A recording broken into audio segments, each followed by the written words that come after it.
अस्सलाम वालेकुम जनाब। तो आज मौसम भी खुशगवार है और सिटी अपडेट्स भी हम आपके साथ में शामिल करेंगे, लेकिन उससे पहले टॉप स्टोरीज पर बात करते हैं। और हमें शो में हमारे गेस्ट ने भी ज्वाइन किया है। हमारे साथ हमारे करस्पॉन्डेंट मौजूद हैं, खुर्शीद भाई, आजिज़ भाई, और उनके साथ एक पर्सनैलिटी मौजूद है जिनसे मैं आपको मिलवाती हूँ। ये हैं जनाब असिस्टेंट कमिश्नर मोहम्मद हुसैन खोसू साहब। बहुत शुक्रिया सर, आप हमारे शो पर तशरीफ़ लाए। सर, अगर आपकी तरह लोग काम करते रहें तो मेरे ख्याल में हमारे मुल्क में जो एक है ना कि ग्राउंड लेवल से जो चीज़ें ख़राब हो रही हैं वो ठीक होना शुरू हो जाएंगी। अभी जिस तरह से आपने ये तीनों फैक्ट्रीज के अंदर जो है वो छापा मारा है और लोगों को वहाँ पर पकड़ा है और फिर जिम्मेदारान के खिलाफ कार्रवाई की है, थोड़ा सा हमें बताएं कि आपको किस तरीके से आपको पता चला, फिर आपने जाकर उस पर एक्शन किया, क्या हुआ सारा सिनेरियो? बिस्मिल्लाहिर्रहमानिर्रहीम। सबसे पहले तो आपका शुक्रिया कि आपने इनवाइट किया, मेरा मौक़िफ़ देने का मौका दिया। जी मुख्तलिफ सराय होते हैं हमारे, स्पेशली जो मीडिया है वो प्राइमरी सोर्स ऑफ इंफॉर्मेशन है हमारे लिए। सही। तो वो हमें चूँकि वो इन्वेस्टिगेटिव जर्नलिज्म करते हैं, मुख्तलिफ जगहों पे जाते हैं, चेक करते हैं, तो ये उनके थ्रू हमारे नॉलेज में आया कि इस जगह पे फ़ला फैक्ट्री है जो जाली तरीके से काम कर रही है।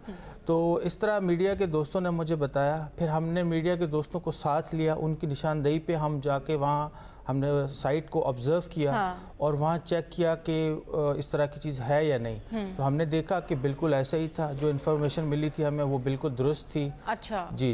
तो उसमें 3-4 किस्म की मुख्तलिफ फैक्ट्रीज थी, उनकी रजिस्ट्रेशन नहीं थी, और जो वो प्रोडक्ट बना रहे थे वो सब स्टैंडर्ड या जिसको हम कहें जाली, फेक, वो बना रहे थे।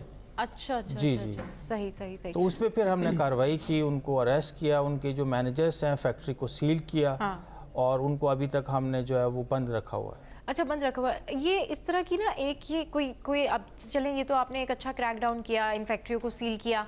ये बताएं कि इसमें जो काम करने वाले लोग थे, इस तरह के पहले भी वाक़यात कई दफ़ा सामने आ चुके हैं। हमने देखा है कि पंजाब में भी इस हवाले से जो है ना बहुत ज़्यादा कार्रवाइयाँ होती है, वहाँ पर तो बहुत ज़्यादा इस तरह से एक्शन भी लिया जाता है। अगर ये जो अभी फैक्ट्रीज़ आपने सील की हैं, एक तो इसके मज़दूरों का बताएं, सेकेंड ये कि इस तरह के वाक़यात पहले भी सामने आ चुके हैं और मज़ीद भी कई ऐसी फैक्ट्रीज़ होंगी जहाँ पर इस तरह से जो है वो काम किया जा रहा होगा। उस हवाले से थोड़ी सी अपनी प्लानिंग और स्ट्रेटजी के हवाले से बताएं कि अब इन चीज़ों के खिलाफ जब कार्रवाई करनी है तो कैसे लेके चलना है। मैडम, इसके लिए मुझे तकरीबन 4 महीने हुए हैं कोरंगी में पोस्टेड हुए। मैंने ये कार्रवाई पहली दफ़ा नहीं की, इससे पहले भी काफ़ी दफ़ा मैं कर चुका हूँ। अच्छा। कोरंगी इंडस्ट्रियल एरिया ऐसा है कि आपको पता है ये हब ऑफ पाकिस्तान है, यहाँ तकरीबन $2 बिलियन से ज़्यादा की एक्सपोर्ट का ये एरिया हमें देता है। अच्छा। लेकिन उस इंडस्ट्री की आड़ में काफ़ी ऐसे क्राइम के अनासर के लोग हैं, वो जाली तरीके से चीज़ें बनाते हैं। लॉन्ड्री सोप है वो जाली किस्म का बनता है। उसके अलावा बिस्कुट्स हैं, फैक्ट्रीज़ है, जो फूड फैक्ट्रीज़ हैं वो जाली किस्म की जो चीज़ें हैं वो बनाते हैं। सीमेंट है वो जाली तरीके से जाली प्रोडक्ट बनाते हैं। जी। तो इस तरह जहाँ जहाँ हमें इंफॉर्मेशन मिलती है हम खुद भी अपने इलाके में जाते हैं, विजिट्स करते हैं, या जो है वो मुख्तलिफ सोर्सेज हैं वो हमें बताती हैं। तो पहले भी हम कार्रवाई कर चुके हैं, जाली मिठाई फैक्ट्रियाँ भी सील कर चुके हैं। लॉन्ड्री सोप जो जाली था उसकी तकरीबन 4 से 5 फैक्ट्रीज ऑपरेट कर रही हैं कोरंगी में, उनके खिलाफ हमने कार्रवाई की। तकरीबन 8 से 9 फैक्ट्री मालिकान पे मैंने FIR दर्ज करवाई कोरंगी इंडस्ट्रियल थाने में। मजदूरों का ये होता है कि वो होते हैं डेली वेजेस वर्कर, वो सुबह आते हैं, शाम तक काम करते हैं, अपनी दिहाड़ी लेते हैं और अपने बच्चों के पास चले जाते हैं। तो मेन इसमें जो कल्प्रेट होता है वो या तो मैनेजर होता है या फैक्ट्री का ओनर होता है। तो हमारा मकसद यही होता है सबसे पहले उसके खिलाफ कार्रवाई की जाए, मजदूरों को हम छोड़ देते हैं। तो सर, जो फैक्ट्री ओनर्स होते हैं, सॉरी टू से बट समहाउ ये होता है कि इन लोगों के खिलाफ कार्रवाइयाँ होती हैं, फैक्ट्री सील होती हैं, फिर उसके बाद दोबारा खुल जाती हैं और फिर दोबारा से वही सारी चीज़ें होती हैं। जी बिल्कुल। तो इसकी श्योरिटी के लिए कि आइंदा ऐसा ना हो या फिर आइंदा इस तरह के इकदाम ना हो, आप लोग फिर किन बातों को यकीनी बनाते हैं? मैडम, हम पहले उन पर FIR करते हैं। FIR के बाद देखें वो फिर हमारे हाथ में चीज़ नहीं होती, वो फिर कानूनी एक प्रोसेस बन जाता है। लेकिन हम फैक्ट्री के मालिकान को पकड़ के फिर हम उनको स्ट्रीमलाइन की कोशिश करते हैं कि आप उसको रेगुलराइज करवाया जाए। उनको हम पहले डायरेक्शंस देते हैं कि आप अपनी फैक्ट्री को रजिस्टर्ड करवाएं, सबसे पहले जितने भी डिपार्टमेंट्स हैं। उसके बाद आप उस पर जो SOP है गवर्नमेंट की, जैसे फायर सेफ्टी एग्जिट है, या आपकी जो प्रोडक्ट की जो क्वालिटी असेसमेंट है, या उसमें जो रिलेवेंट लैब टेस्ट वगैरह होते हैं वो आप करवाएं। उसके बाद हम उनसे एफिडेविट लेके ये इस बात पे वो कमिटमेंट देते हैं कि हम अब फैक्ट्री नहीं चलाएंगे जब तक हम अपनी फैक्ट्री को रजिस्टर्ड करवा के हमारी जो प्रोडक्ट है उसकी क्वालिटी असेसमेंट करवा के फिर चलाएंगे। लेकिन सम हाउ कुछ लूप होल्स हैं हमारे सिस्टम में, उनके थ्रू वो मैनेज होके जो है वो फिर ऑपरेट करने लग जाते हैं। अच्छा, इसमें अजीज भाई बिल्कुल मैं चाहूंगी आप कि हमने भी इनके साथ देखा, लेकिन वैसे भी हमें पता है, हम इस प्रोग्राम में पहले भी इस तरह की बातें करते रहे हैं।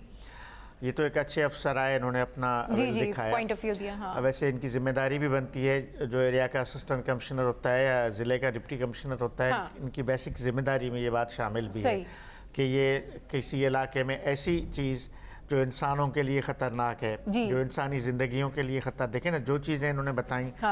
एक फैक्ट्री इन्होंने जो गाड़ी के आयल बन रहा था, मोबिल आयल वगैरह, जो इंजन आयल, अच्छा ये आयल गाड़ी में इस्तेमाल होगा, गाड़ी तबाह हो जाएगी जिससे भी होगी। सोप बन रहा है। अच्छा, दूसरा चर्बी से खाने का आयल बनता है। बिल्कुल, मैं यही बात को आइडेंटिफाई करने वाली थी कि ये जो आप कंटिन्यू करें। अच्छा, मैं सिर्फ 2-3 बातें कर लूँ। एक फैक्ट्री में हमने देखा कि उसको शाह फैसल टाउन की परमिशन से वो चल रही है। अच्छा, हालांकि इससे टाउन की कोई रिलेवेंसी नहीं है। ये या तो इंडस्ट्रीज एक्ट के तहत फैक्ट्रीज रजिस्टर होती हैं, या फिर इनका लोगो रजिस्टर होता है, या फिर ये जो पीसीआरआर जो इदारा है उससे रजिस्टर होते हैं। तो 3-4 वो डिपार्टमेंट्स हैं जो इनको रजिस्टर करते हैं। टाउन का कोई उससे ताल्लुक ही नहीं है। लेकिन वो भी जाली काम होता है, जाली किस्म का एक लेटर बना के, और टाउन ने जी हमें इजाज़त दे दी। इस पे भी ये बताएंगे कि टाउन की क्या रिलेवेंसी है इससे। बिल्कुल, आप बताएं सर, टाउन की क्या रेलेवेंसी है? जिस तरह क्या होता है, फैक्ट्रीज रजिस्टर करने को अवॉइड करती हैं, क्योंकि ज़ाहिर है वो थोड़ा सा एक प्रोसीजर है गवर्नमेंट का, उसमें उनको टैक्सेस भी पे करने होते हैं, प्लस जो वो प्रोडक्ट बनाते हैं उसकी क्वालिटी असेसमेंट होगी। शायद बहुत सारी जो प्रोडक्ट्स हैं उस मयार पे पूरा ना उतर सके, फिर कंपनी मालिकान क्या करते हैं, उसको शॉर्टकट तरीका उन्होंने निकाल के एक ट्रेड लाइसेंस बनवा देते हैं। छोटे मोटे 1500-2000 रुपए का टैक्स टाउन कमेटीज़ को पे करके टीएमसीज़ को वहाँ से ट्रेड लाइसेंस ले लेते हैं। फिर वो जब भी कोई इंस्पेक्शन करने आता है उसको दिखा देते हैं कि ये हमारे पास ट्रेड लाइसेंस है। हालांकि ये उससे उसका ताल्लुक नहीं है। टाउन का जो ट्रेड लाइसेंस होता है, ठीक है, वो टाउन अपने तरीके से टैक्स कलेक्ट करती है, ठीक है, उसमें कोई इशू नहीं है। लेकिन असल चीज़ है प्रोडक्ट की रजिस्ट्रेशन, अपनी फैक्ट्री की रजिस्ट्रेशन, और उस पे जो गवर्नमेंट की एसओपीज हैं उस पे अमल दरामद। सही। तो ये चीज़ें वहाँ पे मिसिंग होती हैं। सही। अच्छा सर, जिस तरह से अभी आपने कहा रजिस्ट्रेशन या ये चीज़ें मिसिंग होती हैं, जब एक जगह पर एक एरिया में कोई इमारत बन रही होती है या तामीर हो रही होती है, इनफैक्ट अगर हम नॉर्मल जो तामीर हो रहे होते हैं ना, घर बन रहे होते हैं या फिर उनकी जो है वो फ्लोर्स बन रहे होते हैं, तो यूजुअली वहाँ पर ज़रूर जाते हैं, पुलिस वाले पूछते हैं कि भाई ये घर बन रहा है और इसकी चेकिंग क्या है, और इस हवाले से वो बात करते हैं। मगर इतनी बड़ी बड़ी जो फैक्ट्रीज़ हैं वो खुली हुई होती हैं, और उसके बाद जब वहाँ पर सारा काम सब कुछ चल रहा होता है, उसके एंड में जाकर पता चलता है जी यहाँ पर ये हो रहा है। तो जब जिस जगह पर ये फैक्ट्रीज खुली होती हैं, तो राइट पॉइंट ऑफ टाइम पर ही क्यों नहीं जाके पूछा जाता कि अगर ये फैक्ट्री चल रही है या खुली हुई है तो ये रजिस्टर्ड है या नहीं है? ये क्यों ऐसा होता है कि बाद में किसी ने बताया तो जी क्रैक डाउन हुआ? तो जरा थोड़ा सा इस बात का मुझे जवाब दीजिएगा। बिल्कुल, आप दुरुस्त आपने फरमाया। अब देखिए जी, हमारे पास मुख्तलिफ डिपार्टमेंट्स हैं। लेबर डिपार्टमेंट है, उसका काम है कि जितनी फैक्ट्रीज में लेबर लॉज हैं उनको इंस्पेक्ट किया जाए कि वहाँ पे लेबर लॉज अमल दरामद होता है या ना, 18 साल से कम उम्र के लोग वहाँ पे मजदूरी करते हैं या नहीं। उसके अलावा हमारे पास एनवायरमेंटल प्रोटेक्शन एजेंसी है, वो चेक करती है कि हमारे जो एनवायरमेंटल लॉज हैं वहाँ उस पर इम्प्लीमेंट होता है या नहीं होता। पुलिस का बेसिकली काम तो लॉ एंड ऑर्डर सिचुएशन से है, उसका फैक्ट्री से डायरेक्ट कोई ताल्लुक नहीं है। सही। हमारा जो डिपार्टमेंट रेवेन्यू या एडमिनिस्ट्रेशन डिपार्टमेंट है, वो बेसिकली हम ओवरऑल मॉनिटरिंग करते हैं। तो आपने दुरुस्त फरमाया, हमारे जो सर मॉनिटरिंग में ये भी तो चीजें शामिल होती है ना, अगर जो है हमारी पुलिस हर चीज की मॉनिटरिंग कर सकती है, अगर वो ये देख सकती है कि किस एरिया में क्या कंस्ट्रक्शन हो रही है, तो ये भी देख सकती है कि किस एरिया में अगर कोई फैक्ट्री खुली हुई है तो वो किस वजह से खुली हुई है, वो उसकी रजिस्ट्रेशन है या नहीं है, वहाँ पर क्या प्रोडक्ट बन रही है। सर इसकी जनरल मॉनिटरिंग तो कर सकते हैं? बिल्कुल करनी चाहिए। ये मैं समझता हूँ ये कहीं ना कहीं हमारे पार्ट पे नेग्लिजेंस है। हमारे डिपार्टमेंट्स को चाहिए कि उनको ज़्यादा एक्टिव होके इस तरह की चीज़, जैसे एक गैर कानूनी इमारत बनने के बाद हमें ख्याल आता कि ये बन चुका है, इलीगल है, जब बन रहा होता है तब हमें उसको रोकना चाहिए। ये सब पे हम सब डिपार्टमेंट्स की जिम्मेदारी है कि हम इस चीज़ को देखें। जो चीज़ जो क्राइम है या जो इलीगल चीज़ जब उसकी शुरुआत है उस टाइम पे हमें उसको कंट्रोल करना चाहिए। आजिज भाई, हाँ, खुर्शीद भाई, आप भी ऐड ऑन करना चाहूँगा सबा साहिबा कि जिस तरह से इन्होंने रेड किया है जो इलीगल चीज़ें बन रही थी, जो मुजरे सेहत भी थी, इसमें बहुत सारी चीज़ें ऐसी भी हैं जो खुसूसन इस वक्त जो बच्चे टॉफ़ियाँ खाते हैं उसमें शुगर की जो मिकदार है और जो आर्टिफिशियल कलर है वो ज़्यादा है। आप देखें कि मेडिकल पॉइंट ऑफ व्यू से आप कभी डॉक्टर के पास जाएं जो डायबिटिक है, वो अर्ली एजेस में बच्चे जो है वो डायबिटिक हो रहे हैं। उसकी वजह है कि वो जो कन्फेक्शनरी के आइटम्स हैं वो खाते हैं, उसकी वजह से। फिर दूसरी एक और दूसरी बड़ी वजह जो हमारे इस वक्त मैं इसमें ऐड ऑन करना चाहूँगा वो है डेयरी फार्म्स जो कोरंगी में भी दीगर इलाकों में भी खुले हुए हैं, जहाँ पर जो दूध केमिकल मिला होता है। मैं समझता हूँ उस पर भी फोकस करने की ज़रूरत है। फिर कोरंगी वो हमारा एरिया, जैसा इन्होंने कहा भी खोसू साहब ने, कि हमारा हब है इंडस्ट्रियल का और वो रेवेन्यू जनरेटेड हब है। यहाँ पर बेशुमार ऐसी फैक्ट्रियाँ मौजूद हैं जिनके सामने गंदा पानी मौजूद है। तो मैं समझता हूँ वो वहाँ पर इन्वायरमेंट प्रोटेक्शन एजेंसी कहाँ है। फिर जो बाय लेबर लॉज की बात की, यहाँ पर कम उम्र बच्चे भी गारमेंट्स की फैक्ट्रियों में काम करते हैं। कम उम्र बच्चों के साथ साथ खवातीन भी काम करती हैं, लेकिन जो मजदूरों की कवानीन है उसके ऊपर बदकिस्मती से अमल दरामद नहीं होता। ये वो लूप होल्स हैं जिसके ऊपर फोकस करने की ज़रूरत है। जिस तरह से इन्होंने एक कार्रवाई की, बहुत अच्छी पॉजिटिव चीज़ है। इसी तरह इन पॉइंट्स के ऊपर भी मैं समझता हूँ काम करने की ज़रूरत है, ताकि जो हमारी फ़िज़ा आलूदा हो रही है अब वो आलूदा ना हो और हमारा जो रेटिंग का नंबर है कराची का वो जो है वो वापस जो है पीछे चला जाए। अच्छा सर, अभी जिस तरह से आपने कहा कि मजदूर जो पकड़े थे ज़ाहिर है उन्हें फिर छोड़ दिया गया, क्योंकि इन दी एंड उनको तो ये नहीं मालूम होगा ना कि इस फैक्ट्री में क्या हो रहा है या क्या नहीं हो रहा। लेबर लॉ की जब हम बात करते हैं ना, तो लेबर लॉ में क्या वो जो मजदूर उस फैक्ट्री में जब जा रहा है जॉब लेने के लिए, काम लेने के लिए, तो क्या ऐसा नहीं हो सकता कि लोगों के लिए अवेयरनेस के लिए कोई कैंपेन चला दी जाए या लेबर लॉ के साथ ये चीज़ भी उनको बता दी जाए कि आप जिस फैक्ट्री में जा रहे हैं एटलीस्ट आप पता कर लें कि वो रजिस्टर है या नहीं है, वहाँ पर प्रोडक्ट क्या बन रही है। क्योंकि इन दी एंड अब क्या हुआ है कि वहाँ पर जितने मजदूर मौजूद होंगे जो अपनी नौकरियों से गए, उनको तो नहीं पता था ना कि वहाँ पर क्या हो रहा है। वो क्या करें, अब उनके घरों के जो चूल्हे हैं वो तो बंद हो गए ना, अब सडन उनको समहाउ कोई जल्दी से नौकरी तो कहीं मिलेगी नहीं। तो इन लोगों के लिए क्या इकदाम किए जाते हैं? ज़ाहिर है वो आपका डोमेन नहीं है, बट मैं आपसे एक जनरल बात पूछ रही हूँ कि आप लोग इनके लिए क्या, मतलब क्या आप लोगों की पॉलिसी होती है, क्या आप करते हैं? अब आपने जिनको पकड़ा है जो वहाँ से गए हैं वो तो जॉबलेस हो गए होंगे क्योंकि फैक्ट्री सील है, तो अभी क्या फिर आप लोगों ने उनके साथ किया या क्या आप करते हैं, क्या होता है फिर उनको आगे जाके क्या किया जाता है उनका? मैडम हमारी कोशिश होती है, जैसे आपको पता है कि पाकिस्तान में बहुत ज़्यादा बेरोज़गारी है, ताकि जिसका जो छोटा मोटा काम चल रहा है, रोज़गार चल रहा है, वो डिस्टर्ब ना हो। हमारा मकसद यही होता है उस काम को अगर वो रेगुलराइज करें, एज पर लॉ कर दें, तो सबके लिए बेहतर होगा। अब कोरंगी में मैं एक वाक़या आपसे शेयर करना चाहता हूँ। एक हमें इत्तला मिली कि यहाँ जाली मिठाई की फैक्ट्री है, तो हमने फूड डिपार्टमेंट के साथ जाके वहाँ पे रेड किया। तो वो क्योंकि वो मोहल्ले में थी, रेजिडेंशियल एरिया में थी, तो थोड़ी देर में वहाँ पे पब्लिक जमा हो गई। अब पब्लिक ने हमें रेजिस्ट किया। वो सर थोड़ा सा एलिबोरेट करें, जाली मिठाई से क्या मुराद है? मतलब? जाली इस तरह थी कि उसमें केमिकल मिला के, अच्छा, ऑयल जो था वो भी 2 नंबर था, और प्लस वहाँ सफाई सुथराई नहीं थी, उसमें मक्खियाँ वगैरह इस तरह की चीजें। अच्छा, जी हाँ, और फैक्ट्री रजिस्टर्ड भी नहीं थी, रेजिडेंशियल एरिया में भी थी, तो बहुत सारी उसमें वायलेशंस थी। इन दी एंड जो वो प्रोडक्ट बना रहे थे वो सब स्टैंडर्ड थी, अनहेल्दी थी। तो हमने उस पर रेड किया फूड डिपार्टमेंट के साथ। वहाँ अहले मोहल्ला जमा हो गया कि भाई आप इस पे रेड नहीं करें, ये बेचारे लोग अपना कारोबार करते हैं, बेरोजगारी है, आप इनको तंग नहीं करें, आप खामखा क्यों तंग करते हैं। तो मैं ये कहता हूँ कि हमारे जो लोग हैं ना, उनको भी चाहिए वो इस तरह के जो काम होते हैं उनके एरियाज़ में, मोहल्ले में, उनके ख़िलाफ़ वो हमें इंफॉर्मेशन दें, और उनके ख़िलाफ़ जब हम कोई कार्रवाई करते हैं तो वो हमारे लिए वहाँ पे रेजिस्टेंस ना करें। इस तरह अगर वो उनको इस तरह के कामों में सपोर्ट करेंगे, ज़ाहिर है फिर वो कंपनी के जो मालिकान होते हैं या जो फैक्ट्री के मालिकान होते हैं वो भी उस चीज़ में बड़े बहादुर हो जाते हैं। फिर कोई भी डिपार्टमेंट उनके पास आता है वो गेट नहीं खोलते हैं, रेजिस्टेंस करते हैं, हम उनको जो डायरेक्शंस देते हैं उन पे अमल दरामद नहीं करते हैं। तो हमारे सर इसमें सब एक बात है, इन्होंने एक अच्छी पॉइंट बताए। एक तो इस तरह की जाली फैक्ट्रियाँ रिहायशी इलाकों में बनती हैं, ये बड़ी अहम बात है। सही, अच्छा सही। वो एक गोदाम टाइप बना हुआ होता है, अब किसी को पता नहीं होता कि अंदर क्या हो रहा है, क्या हो रहा है। ठीक है ना।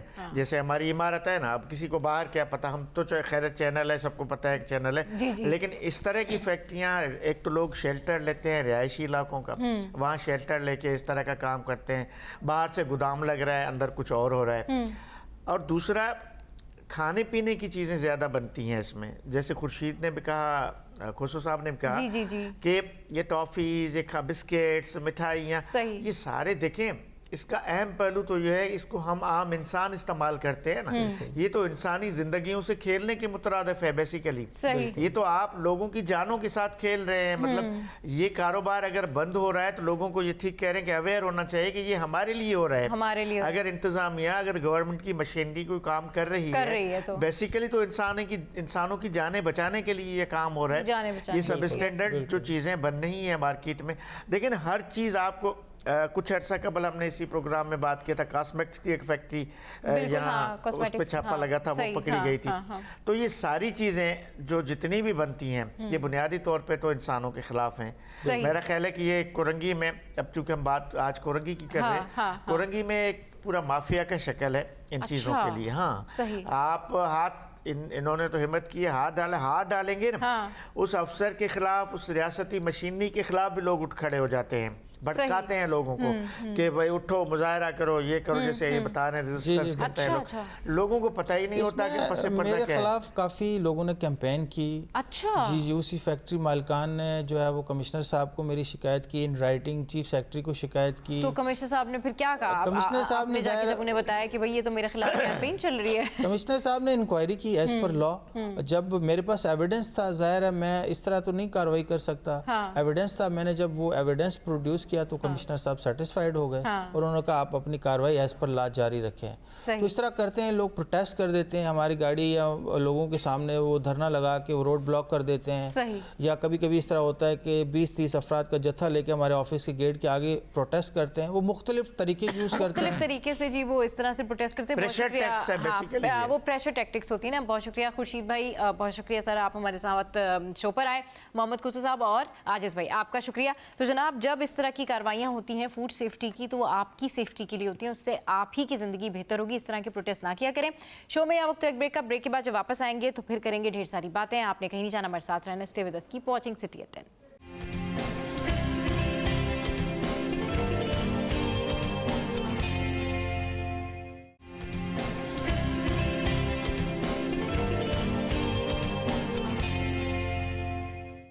Welcome back. तो जनाब, आज इंटरनेशनली जो है वो मैटरनल हेल्थ डे सेलिब्रेट किया जा रहा है और ख़वातीन के हवाले से बात करेंगे।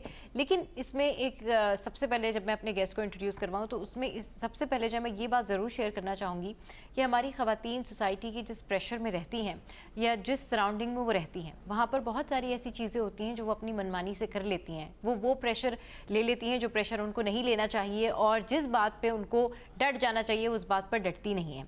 ये क्या सारी सूरत हाल है मेंटल हेल्थ केयर के हवाले से आज हम बात करेंगे। इस पर बात करने के लिए हमें ज्वाइन किया है दो ज़बरदस्ती पर्सनैलिटीज़ ने।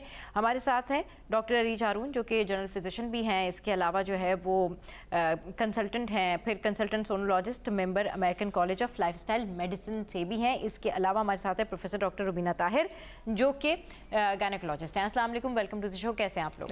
अल्हम्दुलिल्लाह। अच्छा मैम, आज जो है वो मैटरनल हेल्थ डे मनाया जा रहा है या सेलिब्रेट किया जा रहा है, या इस बारे में वोकल होकर बात की जाएगी, अवेयरनेस की बात की जा रही है। क्या आप अर्ली पॉइंटर्स ऐड करना चाहेंगी कि आज के दिन की मुनासबत से जो है वो क्या करना चाहिए और क्या नहीं करना चाहिए?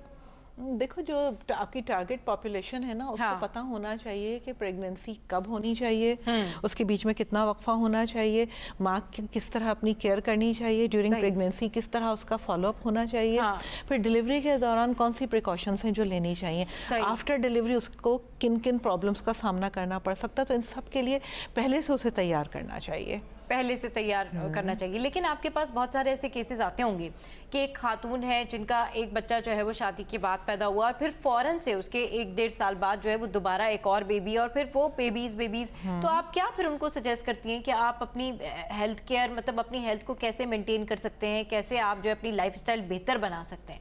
देखो बच्चा जो है ना वो मजाक नहीं होता, it's a lot of burden, it's a lot of pressure parents के ऊपर ना, खासतौर से माँ के ऊपर, it's a lot of burden. तो माँ की सेहत जो है या माँ की जो मेंटल हेल्थ जो है ना, माँ को प्रिपेयर्ड होना चाहिए। सही। मेरे पास पता है एक दफ़ा एक पेशेंट आई थी जिसको इसी तरह से था कि उसका एक बच्चा हुआ था और अभी वो बच्चा उसका बिल्कुल 1-2 महीने का था, वो दोबारा प्रेग्नेंट हो गई थी। सही। तो वो जब मेरे पास आई थी ना, उसने अपनी दोनों रिस्ट काटी हुई थी। सही। ठीक है ना, उसकी वो सर्जरी उसकी करके उनको किया था। वो इतने ज़्यादा जब उसे पता लगा कि वो दोबारा प्रेग्नेंट है, वो इतने मेंटल प्रेशर में आ गई थी कि उसने सुसाइड अटेम्प्ट की थी। ओके। ठीक है ना। सही, हाँ। तो बहुत प्रेगनेंसी जो है ना वो मजाक नहीं होता, बहुत स्ट्रेसफुल पीरियड होता है, मेंटली भी फिजिकली भी। हाँ। तो जाहिर है प्रेगनेंसी के बीच में वक्फा बहुत ज़रूरी है और ये बात लोगों को समझना बहुत ज़रूरी है कि वक्फा कितना अहम है। हाँ। ठीक है ना। उसके बाद में ठीक है, आपका जो भी नंबर ऑफ चिल्ड्रन है फैमिली में, वो एक रियलिस्टिक एक्सपेक्टेशन होनी चाहिए। मेरे पास पेशेंट आते हैं जिनके 7-8 बच्चे भी होते हैं और स्टिल उन्हें उसके बाद भी और चाहिए होते हैं। ठीक है ना। तो वो जितने आप ज़्यादा प्रेगनेंसीज होती जाएंगी उतने ही माँ के लिए रिस्क बढ़ता जाएगा, क्योंकि मजीद प्रेगनेंसी होंगी, बच्चेदानी फटने का खतरा होता है। जितने आगे जाते हैं ना, माँ कमज़ोर होती जाती है। हर प्रेगनेंसी के साथ उसकी बॉडी से मिनरल निकल रही है, कैल्शियम निकल रहा है, आयरन कम हो रहा है, तो ओवरऑल कमज़ोरी हो रही होती है। डिलीवरी के दौरान खून का नुकसान होता है, खून ज़ाया होता है, कभी कभी वो इतना ज़्यादा होता है कि उसकी वजह से मौत हो सकती है। सही। तो प्रेगनेंसी जो है वो एक डेंजरस टाइम है, ख़तरनाक टाइम है जिसमें बहुत कुछ हो सकता है। सही। अरीज, आप क्या कहना चाहेंगी? क्योंकि हमारे यहाँ जो ख़वातीन उनकी जब हम देखते हैं कि हेल्थ के हवाले से उनका एक बेबी हुआ, उसके बाद फिर वो उतना गैप नहीं रखते और उसके बाद फिर अर्ली जो उनके बेबीज़ होते जाते हैं उसके बाद उनकी जो हेल्थ है वो इफ़ेक्ट करती रहती है। लेकिन आप क्या समझती हैं कि ख़वातीन को किस तरह से समझाया जाए? ख़वातीन से ज़्यादा उनके घर वालों की मेंटल हेल्थ पे जो है ना वो काम करने की ज़रूरत बात हो रही है ना, एक तो मैटरनल हेल्थ के ऊपर हो रही है। एक तो आप ड्यूरिंग प्रेगनेंसी भी मैटरनल हेल्थ है, बिफोर दैट भी है और आफ्टर दैट भी है। तो ये काउंसलिंग, एक तो हम लोग कहते हैं कि कपल काउंसलिंग बहुत ज़रूरी होती है कि आप जब फैमिली प्लान करें, फर्स्ट बेबी ही जब प्लान करें, तो यू शुड अंडरस्टैंड कि एक तो रिस्क क्या है, उसके अलावा आपने कितनी स्पेसिंग करनी है, डाइट कैसी रखनी है, फर्स्ट ट्राइमेस्टर में क्या होना चाहिए, कौन से सप्लीमेंट्स लेने हैं, सेकंड में क्या है, आफ्टर डिलीवरी जैसे डॉक्टर रुबीना ने कहा कि आफ्टर डिलीवरी भी, और स्पेसिंग फिर क्योंकि नर्सिंग मदर्स होंगी वो कितना ज़रूरी है। बेबी भी एक रिस्पॉन्सिबिलिटी है ना, जितनी जाती आपने चीज़ ली है तो उसकी पूरी रिस्पॉन्सिबिलिटी आपने लेनी है। हम लोग क्या करते हैं, बर्डन तो क्योंकि मेजर बर्डन जो है वो मदर के ऊपर ही आता है, जागना है, सोना है, सब कुछ। तो हम लोग ड्यूरिंग प्रेगनेंसी तो फिर मैंने देखा है कि घर वाले थोड़ा सा ख्याल रख लेते हैं खाने पीने का, लेकिन आफ्टर डिलीवरी फोकस हट जाता है। सिर्फ जोर किस चीज़ पे होगा कि देसी घी खिला दो और वेट बढ़ा दो। लेकिन जो मेंटल ट्रॉमा है एक ना, पूरा आपके हार्मोन्स इतना सर्च करते हैं फिर वापस ड्रॉप करते हैं, उसको किस तरीके से आपने कोप अप करना है, उसके लिए सपोर्ट की भी ज़रूरत होती है और फीमेल्स की काउंसलिंग भी बहुत ज़रूरी होती है। हस्बैंड एंड वाइफ जो कपल है ना, उसकी काउंसलिंग बहुत ज़रूरी हो जाती है। काउंसलिंग बहुत ज़रूरी होती है। मैम आपके पास तो ऐसे बहुत सारे केसेस आते होंगे ज़रा कि एक खातून आई, आपने फिर उनको डील किया, फिर उसके बाद वो दोबारा आई, हस्बैंड्स का क्या थॉट होता है? क्या वो आके बताती हैं कि भाई हमारे पर ये प्रेशर है, ये ससुराल वाले हमें कह रहे हैं कि भाई आपने जो है ना वो ज़्यादा सारे बच्चे चाहिए, क्या प्रेशर होता है, क्या किस थॉट से आते हैं? देखो डिफरेंट सोशल स्ट्रेटा हैं। ठीक है, आमतौर पे जो हमारा comparatively lower socio economic group है ना, जहाँ पे तालीम भी कम है, पैसा भी कम है, वहाँ पे यूजुअली बच्चे ज़्यादा हैं और उन्हें जितने ज़्यादा हो उतना अच्छा है। लाइक अगर 5 भी हैं, 6 भी हैं, तो उसके बाद उन्हें 7वां भी चाहिए।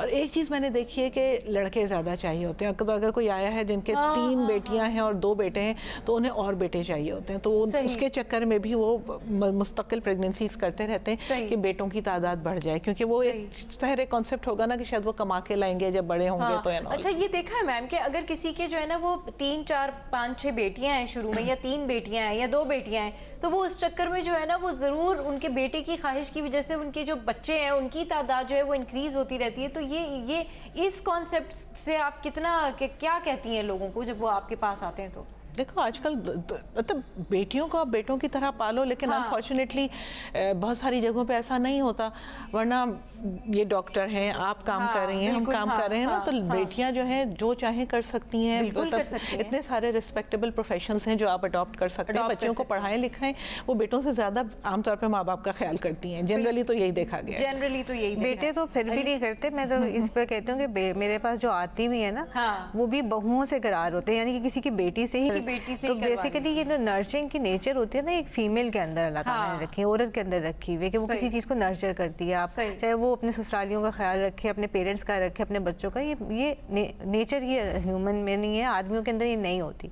तो ये ख़वातीन की नेचर है। तो आदमी काम पे चले जाएंगे, तो आप क्यों एक्सपेक्ट करते हैं कि जेंडर के ऊपर तो करना भी नहीं चाहिए। अगर आपको एक नॉर्मल ज़्यादातर हम देखते हैं ना कि ज़्यादातर ये जो कॉम्प्लिकेशंस या प्रॉब्लम होती है ना ख़वातीन के साथ, ये इसी वजह से भी बहुत ज़्यादा हो रही होती है। अगर आप देखें कि किसी का जो है वो पहला बेटा है, या फिर किसी की जो है वो पहले 2 बेटे हैं या 3 बेटे हैं, या इस एक बेटा एक बेटी है, तो आप देखें अगर आप उनको समझाएंगे तो शायद वो ज़्यादा इजीली समझ जाएं comparatively those they have more daughters. ये देखें ये और इसमें ना फीमेल को काफ़ी स्ट्रेस भी हो जाता है, उसकी वजह से उसकी हेल्थ मज़ीद ख़राब होना शुरू हो जाती है। लेकिन मैं कहती हूँ कि अगर आपके जेंडर के ऊपर तो जाना नहीं चाहिए, किसी ने कोई मेडल तो देना नहीं है कि आपने लगा के फिरना है कि मेरे इतने बेटे हैं या मेरी इतनी बेटियाँ हैं, मैं इतनी लायक माँ बाप में औलाद है। तो ये कोई मेडल नहीं आपको मिलता, ये आपकी अपनी सेल्फ सेटिस्फेक्शन होती है, अपना आपका वही बात है कि आप किस तरह परसीव करते हो चीज़ों को।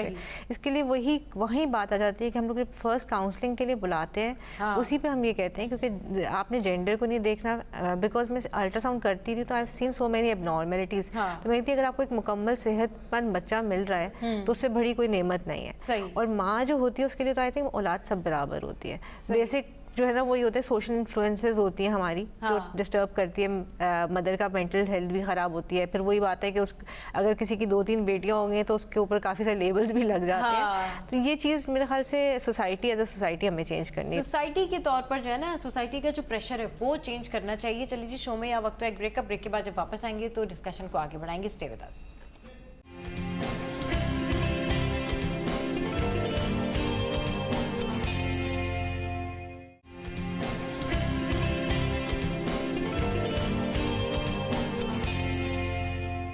Welcome back. तो जनाब मैटरनल हेल्थ पर बात हो रही है और हमारे साथ गायनेकोलॉजिस्ट भी मौजूद हैं, अरीज भी मौजूद हैं। अच्छा ये बताएं कि अब क्योंकि ये अवेयरनेस देना, हम लोग जो बात कर रहे हैं ना, उसका मकसद ये है कि ये इतनी मुश्किल तरीन अवेयरनेस है जिसका मकसद सिर्फ खातून की हेल्थ है कि भाई अगर वो हेल्दी है तो किसी को कोई प्रॉब्लम नहीं है कि आपके कितने भी बच्चे हो, नो प्रॉब्लम। लेकिन एक खातून जो है उसकी हेल्थ अगर जो है उस तरह की नहीं है और उसके बावजूद भी वो इस सूरत हाल में है, तो हमारी जो बात करने का मकसद है कि ये अवेयरनेस उन लोगों के लिए कि फिर कम से कम आप अपनी हेल्थ को बेहतर बनाएं, अपने सराउंडिंग में जो चीज़ें हैं उसको बेहतर बनाएं। अगर आपने इस प्रेशर में आकर ये सब कुछ करना ही है तो फिर डेफिनेटली आपको अपना ख्याल रखना बड़ा ज़रूरी है। ख़वातीन ने ख्याल भी नहीं रखना होता और फिर वो जो SOPs है वो फॉलो भी नहीं कर रही होती है, और फिर उसके बाद इन दी एंड वो जो आपने अभी वाक़या सुनाया था ना कि वो किस तरीके से आखिर में लागिर हो रही होती है या कितनी उनकी हेल्थ ख़राब हो रही होती है, तो इस हवाले से बताएं। देखो जो बच्चियों की हेल्थ है ना, वो हमें शादी के वक्त जैसे आप सिर्फ कपड़ों की तैयारी कर रहे होते हैं, ज्वेलरी की तैयारी कर रहे होते हैं, आप बच्ची की हेल्थ की तैयारी भी करें ना। शादी के लिए जब आप बच्ची का प्लान करें ना, तो आप बच्ची को खिलाएं पिलाएं, उसकी हीमोग्लोबिन सही होनी चाहिए, एनीमिया नहीं होना चाहिए ना, उसके अदर हेल्थ इश्यूज जो हैं वो सही करें। सो दैट कि जब वो शादी होकर के जाए तो वहाँ अगर उसका बहुत ख्याल नहीं भी रखा जाए, जो हमारे यहाँ एक रूटीन है, नॉर्मल है, तो नहीं भी रखा जाए तो बच्ची इस काबिल हो कि वो प्रेगनेंसी का स्ट्रेस ले सके।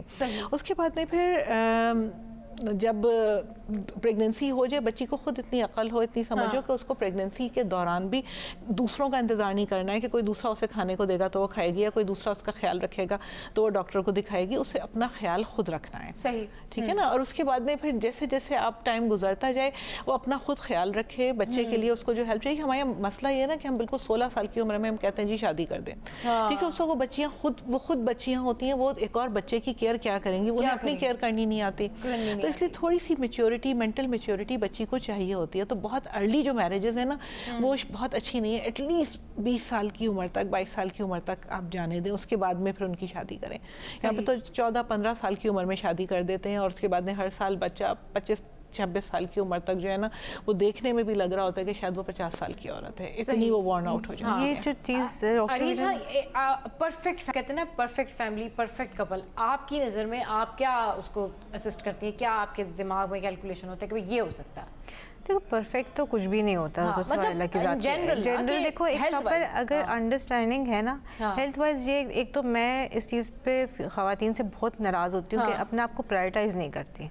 अच्छा, बच्चों के लिए, मियाँ के लिए दूध, फल, नट्स जो आप कहेंगे रख देंगे, अपने लिए पूछेंगे तो टाइम नहीं है। क्यों?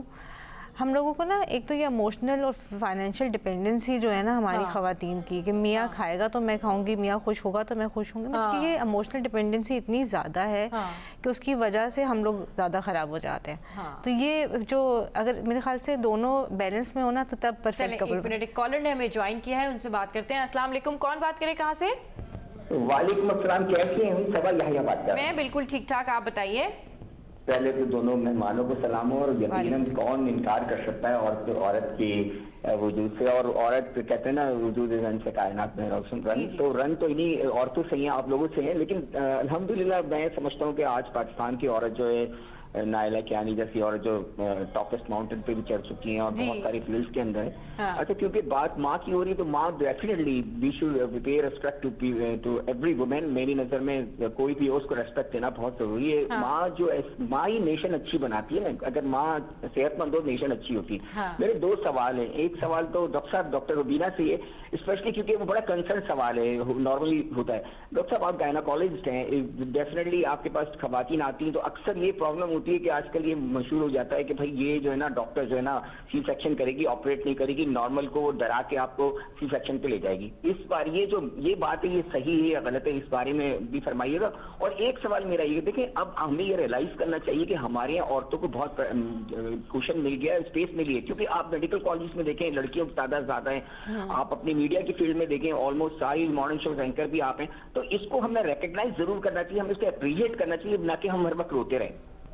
ठीक है जी, ओके। या के जो क्वेश्चन है वो आ गया। ये तो मैम दोनों क्वेश्चन जो है वो आपके लिए टेक्निकल क्वेश्चंस भी हैं और जनरल क्वेश्चन भी। देखो जहाँ तक सिजेरियन जो है ना वो एक टूल है ना। अगर नॉर्मल डिलीवरी नहीं हो सकती है तो आप सिजेरियन कर लें, ठीक है ना। बहुत मुश्किल खींचातानी वाली डिलीवरीज जो हैं वो हम नहीं एडवोकेट करते, ठीक है ना। नॉर्मल डिलीवरी जो है ना, डिलीवरी एक नॉर्मल प्रोसेस है, ठीक है ना। खुद ही लेबर में जाते हैं, खुद ही डिलीवर होते हैं, आपको बस सिर्फ थोड़ा सा असिस्ट कराना होता है। तो मेजॉरिटी ऑफ केसेस जो है वो इस तरह किए जा सकते हैं। सिर्फ थोड़े से 10 to 20% होते हैं जिनमें के ज़रूरत पड़ती है कि आपको सिजेरियन यूज़ करना पड़े। कहाँ पर? जहाँ पे कि माँ का जो है रास्ता छोटा है या बच्चे की धड़कन ख़राब हो रही है, तो जस्टिफिकेशन हर चीज़ की होनी चाहिए। जस्टिफाइड यूज़ है अगर उसका सिजेरियन का तो वो सही है। कुछ जगहों पे बहुत ज़रूरी होता है कि आप कर दें, नॉर्मल के चक्कर में ना पड़े, ठीक है। अभी थोड़े दिन पहले मेरे पास एक पेशेंट आई थी जो उसका 10 पाउंड का, उसने मुझे बताया कि बच्चा पाकिस्तान में भी नहीं हुआ था, कहीं बाहर हुआ था। 10 पाउंड का उसका बच्चा हुआ था। कही थी मेरी बहुत लंबी लेबर चली, बहुत मुझे प्रॉब्लम होती रही, और अल्टीमेटली वो मुझे सीजर के लिए शिफ्ट कर रहे थे, लेकिन उन्होंने कहा हम एक दफ़ा फिर औजार लगा के कोशिश करेंगे, तो उन्होंने उसे पुल आउट करके बच्चा निकाल लिया। बच्चा तो उस वक्त हो गया। अब उसके बाद से वो पेशेंट जो है उसको यूरिन की प्रॉब्लम शुरू हो गई, उसका जो जिस्म है वो नीचे आना शुरू हो गया, उसको यूरिन लीक होना शुरू हो गया। उसके बाद में फिर उन्होंने उसको कैथेटर जो है वो डाल दिया, ठीक है। वो 2-3 महीने तक उसकी वो कैथेटर चलती रही, and her husband was so disgusted कि वो छोड़ के चला गया। अब वो सिंगल छोड़ के चला गया, उससे वो सारा कुछ जो है ना, उसे ये कि जी बीवी के वो उन्होंने थैली लगाई हुई है, पेशाब की और वो इतना डिसगस्ट हो गया कि उसने उसको छोड़ दिया। तो मतलब नॉर्मल डिलीवरी कराने के चक्कर में ना इतना नहीं करना चाहिए कि वो औरत जो है बिल्कुल वेजिटेबल बन जाए। मतलब आप बताएं ना कि उसकी मतलब सिर्फ एक सीजर बचाने के लिए उसको इतने ट्रॉमा से भी गुजारा, और उसके बाद में फिर वो परमानेंट एक डिसेबिलिटी के साथ रह रही है। तो थोड़ा सा लोग भी सीजर से बहुत ज़्यादा डरते हैं कि नहीं जी बस उसके बाद पता नहीं क्या हो जाएगा। लेकिन मैम इशू ये है कि सीजर से बाकी में आप सही कह रही हैं कि लोग बहुत ज़्यादा डरते हैं, मगर इसका प्रॉब्लम ये है कि बाद में लोग ये कहते हैं कि जी अगर जिसका सीजर हो उसको बाद में बड़ी कॉम्प्लिकेशंस होते हैं। ये थोड़ा सा भी क्लियर करें ना कि वाकई ये किस हद तक ठीक है। देखो अगर सही तरह से एसेप्सिस फॉलो करके किया जाए, जो करने वाला है उसे करना आता है, तो नहीं होते प्रॉब्लम। हमारे यहाँ छोटे छोटे बहुत सारी जगह हैं जहाँ पे डॉक्टर होते भी नहीं है, दाइयाँ लड़कियां हैं जिन्होंने अपने हॉस्पिटल्स खोले हुए हैं या क्लिनिक खोले हुए हैं, वो डॉक्टर बन के बैठी हुई हैं और वो सीजर कर रहे होते हैं, वहाँ पे ये जो टेक्नीशियन वगैरह जो होते हैं वो खड़े होकर सीजर कर रहे होते हैं। आप इनको लोगों को नहीं पता होता, जाहिर उन सिजेरियंस में प्रॉब्लम होंगे, इन्फेक्शंस भी होंगे, दूसरे प्रॉब्लम्स भी होंगे, लेकिन जो आप ये तो डॉक्टर की जिम्मेदारी है ना कि अगर उसके पास कोई पेशेंट आया है और उसका केस जिस दिन है उस दिन उसके इक्विपमेंट्स पूरे हों, उस दिन वो खुद डॉक्टर के पास तो होंगे। आप दाई को भी तो पकड़े ना, आप देखो ना, आप डॉक्टर की आप डिग्री भी चेक कर सकते हो, डॉक्टर के आप क्लिनिक पे छापा भी मार सकते हो। उन दाइयों को कोई पूछता ही नहीं है, वो जो चाहे कर नहीं पूछता। आप क्या कहना चाह रही हैं? क्वैक्स बहुत ज्यादा हो गए हैं, जो जेन्युइन कोई भी डॉक्टर जो है ना वो कभी भी ऐसे, एक तो देखो सिजेरियन करने में डॉक्टर का टाइम भी और एफर्ट भी लगता है, तो ऐसे कोई जेन्युइन कोई डॉक्टर नहीं कहेगा कि मुझे बस सिजेरियन करना है। तो जो भी जेन्युइन डॉक्टर होंगे, अच्छे डॉक्टर होते हैं, वो हमेशा पेशेंट की लाइफ का, बेबी की कॉम्प्लिकेशन रिस्क देख के फिर डिसाइड कर किस तरह जाना है। और प्रॉब्लम ये होगी सस्ते के चक्कर में लोग ना ऐसे छोटे क्लिनिक्स हैं जहाँ पे क्वैक्स हैं, they are not even qualified doctors, उनके पास चले जाते हैं। तो ये चीज़ नहीं करनी चाहिए। आपको राइट है, आप प्रॉपर ट्रीटमेंट लें, थोड़ा सा उस वक्त एक्सपेंस करेंगे ना तो बाद की कॉम्प्लिकेशंस और पैसा खर्चा नहीं होगा, उस वक्त आप एक अच्छे डॉक्टर के पास चले जाएं, ये बहुत ज़रूरी होता है। इन्होंने दूसरा क्वेश्चन ये पूछ रहे थे कि हम लोग सारी जगह पे खवातीन है तो खुश होना चाहिए, वो बहुत स्मॉल परसेंटेज है। मेरे साथ अपनी क्लास फेलोज हैं जो प्रैक्टिस नहीं कर पा रही क्योंकि उनकी शादी हो गई, द इन-लॉज डोंट अलाउ, या उनके नहीं बन रहे कोई इस तरह का सिचुएशन के वो प्रैक्टिस कर। वैसे मेडिकल स्टूडेंट्स जो होती है ना वो मैं बहुत अच्छे तरीके से जानती हूँ इस बारे में कि भाई वो अपनी पढ़ाई कंटिन्यू नहीं करती और फिर वो यही होता है ना उसमें ज़्यादातर कि फिर उनकी जो सीट्स वगैरह होती हैं वो भी रह जाती हैं और फिर वो पढ़ लिख के ना एक तरफ बैठी भी होती हैं। ये भी एक बड़ा उनके लिए बहुत ट्रॉमा है क्योंकि मेरे साथ काफ़ी ऐसे स्टूडेंट्स हैं, हम लोग अगर अच्छे स्टूडेंट्स होते हैं तो हमारा दिल होता है कि हम कुछ करें। और आपकी सिचुएशन देखो सिर्फ एक ये नहीं कि अच्छे तरीके से एमबीबीएस किया है, वो शादी करके घर पे बैठी हुई है, सोचे वो उसका मैम सोचे कि क्या होता होगा उसके दिमाग में, दिल में क्या क्या चलता होगा, भाई आई कैन डू दिस। सिर्फ ये नहीं कि अगर कोई अलाउ नहीं कर रहा, हो सकता है कोई कहे कि आप पढ़ ले, लेकिन आपका सपोर्ट सिस्टम क्या ये है कि घर आए तो कोई खाना बना होगा, ये भी है, सपोर्ट सिस्टम का भी बड़ा, तो ये बहुत चीजें होती हैं। सही कह रही हैं आप। इस पे क्या कहना चाहेंगी मैम, थोड़ा सा इस पे बात करें आपसे। देखो अच्छी बात है, कुछ जगहों पे खवातीन को हुकूक मिल रहे हैं, कुछ जगहों पे उन्हें आगे बढ़ाया जा रहा है, लेकिन जो इन्होंने कहा ना कि रोते नहीं रहना चाहिए, बिल्कुल रोते नहीं रहना चाहिए, जो मिल रहा है उसके लिए थैंकफुल होना चाहिए, अल्लाह का भी शुक्र करना चाहिए। लेकिन जो आपको ये नज़र आ रहा है ये बहुत थोड़े हैं, मेजॉरिटी जो है वो बहुत ही गुर्बत में, वो बहुत ही तकलीफ में रह रही है, ठीक है ना, आपको उनकी सफरिंग का अंदाज़ा नहीं है, ठीक है ना, आपको उस औरत ने सारा घर का काम भी करना है, उसने बच्चों को भी संभालना है और उसके साथ उसको एक के बाद एक बच्चा करते रहना है, ठीक है। और बहुत सारे लोग, एक वो होता है ना कि जी ये कोई नई तो नहीं है, पहली दफ़ा तो नहीं हो रहा, हमारे ज़माने में भी ऐसा होता था, तो बेचारी है जो पहले खुद करती हुई आई है, इवन दो वो उन्हें पता है कि उन्हें उससे प्रॉब्लम हुआ, वो उन्होंने सफ़र किया, बट वो अपनी से अगली जनरेशन को भी एक्सपेक्ट करती है कि जब हमने ये किया तो they should also do it. तो आपको ये भी है ना कि आप कितनी एक्सपेक्टेशंस रख रहे हैं, तो जितनी ज़्यादा एक्सपेक्टेशंस है उतना ज़्यादा आप उसके ऊपर, उसके बाद भी वो नहीं डू मोर, तो उनके साथ भी डू मोर होता है, कभी भी कोई खुशी नहीं होता कि जो किया है वो काफ़ी है, हमेशा कमी। और उसमें फिर क्या होता है वो अपने आप को नेग्लेक्ट कर रही होती है। जैसे मैंने आपको कहा ना, मेरे पास कभी कभी पेशेंट्स आती हैं और जब वो मुझे अपनी एज बताती हैं तो मुझे समझ में नहीं आता कि ये इतनी हो सकती है, और मैंने ये टाइम उसका हिसाब, जैसे वो मुझे कह रही है कि जी 5 बच्चे हैं और अभी उम्र कितनी है, 28 साल है, बहुत तो पता भी नहीं होती, लेकिन तो लिटरली फिर मुझे उसके, और वो देख के मुझे लग रहा होता है शायद वो 40-45 साल की है, तो मुझे लिटरली हिसाब लगाना पड़ता है कि अच्छा शादी कब हुई थी, कितने साल हो गए, कब तो माँ बाप के घर में थी, फिर तो एक डिफरेंट लाइफ के जो इंसिडेंसेस होते हैं डिफरेंट, उनके उस हिसाब से आप हिसाब के अच्छा 14 साल की उम्र में ये हुआ होगा, उसके बाद इसकी शादी हुई नहीं, उससे पहले ही हो गई थी, तो अच्छा फिर एबियत, तो इस तरह करके कैलकुलेट करना पड़ रहा होता है, वरना उसकी अपीयरेंस है वो इतनी थकी हुई, इतनी एग्जॉस्टेड और इतनी बूढ़ी लग रही होती है ना, वर्न आउट अपीयरेंस होती है उसकी, तो जाहिर है उसके पास ना अपना ख्याल रखने का टाइम होता है, ना लग्जरी होती है ये वाली। तो जो जैसे अभी ये कह रहे थे ना कि रोते नहीं रहना चाहिए, तो हम अपने लिए नहीं रो रहे हैं, अल्हम्दुलिल्लाह we are very blessed, we are privileged ones, लेकिन जो बेचारे जो सफ़र कर रहे हैं ना उनके लिए आवाज़ उठाना उन्हीं का काम है ना, कि जिन्हें आवाज़ मिली है। सही। अरीज बिल्कुल सही कह रहे हैं डॉक्टर रुबीना। मैं भी एक्चुअली अपने जो क्लिनिक सेटअप पे ना यही देखती हूँ। अच्छा, उसमें यही होता है कि आदमी जो होते हैं ना वो आफ्टर सर्टेन एज ग्रेसफुल लगना शुरू रहते हैं, ख़वातीन बड़ी उसकी अपने आप को नेगलेक्ट किया हुआ है ना, खाने पीने का अपना ख्याल नहीं है, कोई टाइम नहीं रखा हुआ, कुछ सोने जागने का टाइम नहीं है। फिर हमारी वही बात है कि फिजिकल हेल्थ अगर अच्छी हो भी रही है कि किसी ने सप्लीमेंट्स एडवाइस कर दिए खा लिए, तो मेंटल जो स्ट्रेस है, ट्रॉमा है, वो ये होता है जो जैसे सांसें हैं ना जो कि पहले हम करते थे, वो बिटरनेस होती है ना आपके अपने मजाज में, वो बिटरनेस आ जाती है कि कड़वाहट आ जाती है कि आप दूसरों पे फिर चाहते हो कि दूसरा भी ज़रा सफ़र करे, हम जिससे गुजरे ट्रॉमा वो भी शायद रियलाइज़ करे। तो ये बड़ा एक साइकिल चलता रहता है। और अब थोड़ा सा मैंने ये देखा है कि अभी जो मुझे लगता है कि हमारे बाद जनरेशन है ना, वो ये ब्रेक कर रही है साइकिल। जैसे मैं अपने से थोड़े यंग जो लोग देखती हूँ, जो कपल्स हैं ना, they are quite supportive husband and wife, वो एक दूसरे को सपोर्ट करते हैं, दे अंडरस्टैंड दिस, और वो प्लान करके आते हैं। क्योंकि मुझे लगता है थोड़ी सोशल मीडिया की अवेयरनेस है या प्रोग्राम्स देख कर अवेयरनेस होगी, लेकिन अभी थोड़ा चलिए अच्छी बात है अगर हस्बैंड वाइफ जो है वो एक दूसरे के साथ सपोर्टिव हैं और बहुत कोऑपरेट करके चलते हैं, तो this is very good thing. बात ये है कि कुछ भी हो आपने अपनी सेहत बेहतर बनानी। बहुत शुक्रिया रुबीना मैम हमारे साथ थी, अरीज हमारे साथ थी, और आज हमने बड़ी यूज़फुल जो है वो गुफ्तगू की। और हमारी बात का मकसद यही कि पहले आप अपनी सेहत देखें और उसके बाद फिर तमाम तर चीज़ें, क्योंकि अगर आप सेहतमंद होंगी तो ही आप अपने ख़ानदान को संभाल सकेंगी। शो में ये वक्त एक ब्रेक के बाद जब वापस आएंगे तो फिर एक और टॉपिक आपके साथ में डिस्कस करेंगे। Stay with us, keep watching city at 10।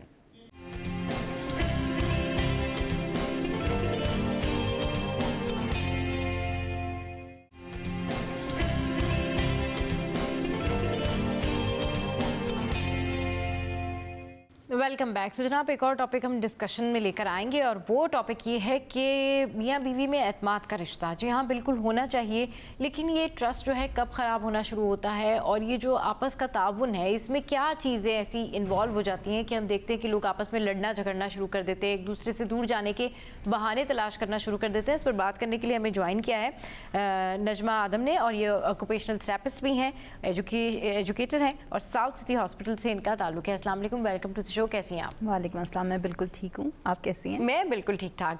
अच्छा, ये क्या रीजंस होती हैं? बहुत सारी, वैसे तो ज़्यादातर तो ये होता है कि जी कुछ ससुराल की रीज़न है तो वो वाइफ को नहीं पसंद आ रही है, या फिर कोई और रीज़न है तो वो हस्बैंड को पसंद नहीं आ रही है, और फिर ऐसे चलते चलते ग्रजेस बढ़ते जाते हैं, और फिर वो एक जो ट्रस्ट है, जो एक ट्रस्ट का रिश्ता होता है, वो कहीं ख़त्म हो जाता है, और उसके बाद फिर हम देखते हैं कि ये सेपरेशन की तरफ लोग चले जाते हैं। या ये भी हो रहा होता है बहुत दफ़ा, समहाउ कुछ केसेस में ऐसा भी हो रहा होता है कि वो लोग दूसरे पार्टनर जो हैं वो चुनना जो है वो सिलेक्ट कर देते हैं। ये क्या रीज़न होती है? देखिए, इसके मल्टीपल रीजंस हो सकते हैं। स्पेशली जैसे हमारे कल्चर में हम थोड़े से एज अ सोसाइटी हम मेस्ड अप हुए हैं। हमें अपने रोल्स जो हैं वो पता होने के बावजूद भी सही से प्ले नहीं कर रहे होते। तो आई थिंक इसमें बहुत इम्पोर्टेंट रोल जो है वो एक मर्द का है, ठीक है, क्योंकि जाहिर सी बात है अल्लाह ताला की तरफ से उस पर बहुत सारी जिम्मेदारियां हैं, और उसको बैलेंस करके चलने के लिए कहा है, जो कि आसान नहीं है, but at the same time उसकी जिम्मेदारी है। सही। तो जब एक लड़की अपना घर छोड़कर आती है, यू नो, और उसके भी बहुत सारे अरमान होते हैं, उसके लिए बहुत सारी चीज़ें सोची भी होती है, बट जब वो एक्चुअली उस घर में आती है तो उसका पार्ट बनना में टाइम लगता है ऑब्वियसली, क्योंकि वो बिल्कुल डिफरेंट माहौल होता है।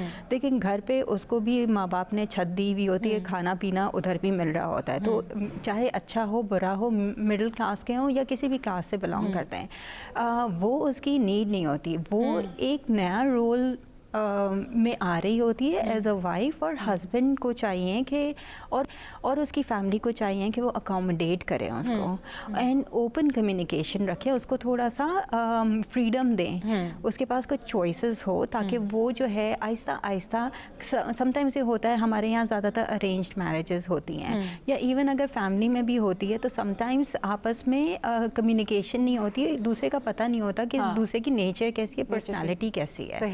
तो इन सबको जज करने के लिए उसे टाइम चाहिए होता है, और इसमें सबसे इम्पोर्टेंट रोल जो है वो एक आदमी का है। हाँ बिल्कुल, आदमी का तो रोल है, लेकिन दोनों तरफ से होता है ना कि अब फर्ज करें कि क्या अगर हम ये बात करें कि जी ट्रस्ट, जब आपकी शादी होती है, आप किसी के साथ रह रहे होते हैं, सारे आपका ट्रस्ट बिल्ड होना शुरू हो जाता है, लेकिन वो कौन से फैक्टर होते हैं जो कि आपको एक दूसरे से अलग कर रहे होते हैं, और क्या आपको उस टाइम पर करना क्या चाहिए? उस टाइम पर कम्युनिकेशन गैप आ जाता है, बात करनी चाहिए? बिल्कुल, एक्चुअली डेफिनेटली दोनों तरफ से होता है, मगर मैं उस इनिशियल फेजेस की बात कर रही थी जब एक लड़की आती है तो उसमें मर्द का या आदमी का इम्पोर्टेंट रोल होता है। फिर जब वो अपनी रोल प्ले करना शुरू करती है तो कम्युनिकेशन मैंने देखा है आमतौर पर जो इतना बड़ा गैप आ जाता है कि हमारे मर्द जो होते हैं यहाँ के वो इमोशनली मैच्योर नहीं होते, यू नो, तो उनको सिर्फ फिजिकल और वैसे नीड नहीं होती कि आदमी जो है वो प्रोवाइडर है और प्रोटेक्टर है, बट एक इमोशनल नीड भी होती है औरत की।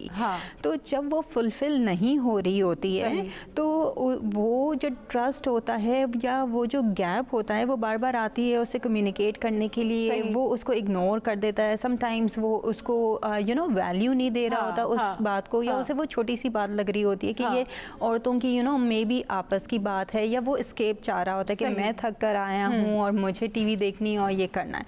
तो वो जो गैप आहिस्ता आहिस्ता बिल्डअप, वो और हर दफ़ा वो ट्राई करती है औरत ऑब्वियसली कि भाई शौहर से बात करे और कुछ हल तलाश करे, मगर जब हल तलाश यू नो हल नज़र नहीं आता है तो ऑब्वियसली फिर वो डिस्टेंस होना शुरू होता है, ना सिर्फ फीमेल की तरफ से बट ऑब्वियसली फिर मेल की तरफ से भी होना शुरू होता है। अच्छा, तो फिर इसको मैटर किस तरह से सॉल्व किया जाए, किस तरह से जो है वो ख़वातीन को बताया जाए, किस तरह से जो है वो मर्द हजरात को ये बताया जाए कि उनको अपनी शादी अगर अच्छे से चलानी है तो वो भाई एक दूसरे का ख्याल करके चलें, एक दूसरे के साथ कोऑपरेट करके चलें, किस तरह से रखा जाए?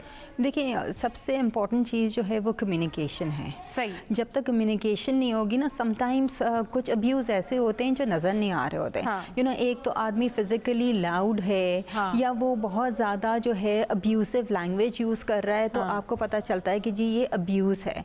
कुछ अब्यूज़ ऐसे होते हैं जो इतने सटल होते हैं जो नज़र नहीं आते, मे बी वो क्वाइट हो जाता है, बात नहीं करता। फर्स्ट हर एक की अपनी अपनी आदत होती है, पर्सनालिटी होती है, कुछ एकदम से ब्लास्ट करते हैं और अपना सारा गुस्सा निकाल देते हैं और थोड़े नेक्स्ट लम्हे बिल्कुल सही हो जाते हैं, पता भी नहीं। कुछ लोग ज़्यादा टाइम लेते हैं, ठीक है, सही है, आप उस वक्त खामोश हो गए, आपने नहीं बताया, मगर दूसरे शख्स को नहीं पता चला, वो चीज़ें अंडर द कारपेट चली जाती हैं और रिजॉल्व नहीं होती।